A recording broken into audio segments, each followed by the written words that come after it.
Because so today was bloody hot in big parts of Australia, and there was massive stress that was put on the electricity grid. We'll have to wait another 24 hours to work out just how much stress. But unsurprisingly, when it's really hot, people want to turn on fans. That's right. Or maybe the air conditioner, or God forbid, the lighting that you're using right now. And of course, you need a reliable energy grid for that to be able to work on the hottest of days and the coldest of days. But in the state where you sit right now, they're on their way to 50-50 renewables. In New South Wales, they're going to spend $100 million on renewable technology, which is all fantastic. The only problem is when everyone turns on the fan at once, the battery's going to run out very quickly. Yeah, the Labor Party and the Greenies and the media just don't understand how normal people live their lives. That we're not all put in some cocoon somewhere that it gets hot, so we want to put the air conditioner on, and guess what? We want it to actually work.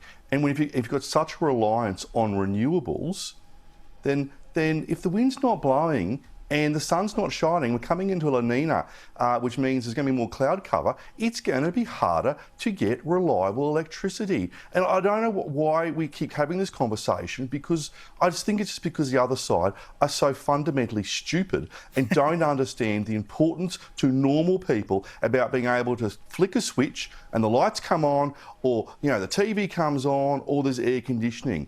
And to me, this is just...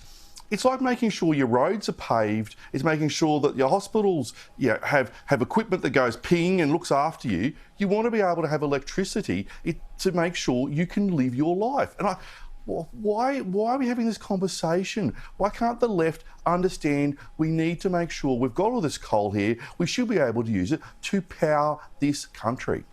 James, you've been around politics for long enough. What does it mean when a report comes down 4 days before Christmas? It means that they're covering up. They know no one's going to worry about it because everyone's focused on Santa Claus and seeing their family, because we've had a terrible year. But we've just 800 people died. Yeah. This guy should have resigned in the first week of when all these deaths were happening. 800 Victorians died because of his actions and his inactions, and he's been able to try and remove his fingerprints from the scene, like going around like some demented cleaner, cleaning all his fingerprints off the scene, the crime scene. We know he's the one who's in charge. We know how he runs that state, and for him to lodge this report 4 days before Christmas, that's almost a bigger crime as all the other crimes he's committed this year. Oh, I just think it's important that conversations are always had to remind the electorate they are not being taken for granted. Not just to be assumed, okay, we can bank 43 right now, we might lose 1 or 2 when, we cop shit over this or cop shit over that, but, we're still 2-1 in front. So basically, as long as we don't slam the brakes too hard, as long as we don't hit we're all right. You need to remind people, as you do, right? But I'm saying the government needs to remind people why it is there, who it is there for. The PM's amazing at doing this all day, every day, but I think you can't do it enough. John Howard was an absolute king at putting a gold coin in the Why Am I Here basket every single day, and it paid dividends for the best part of 11 years. I agree 100% with you.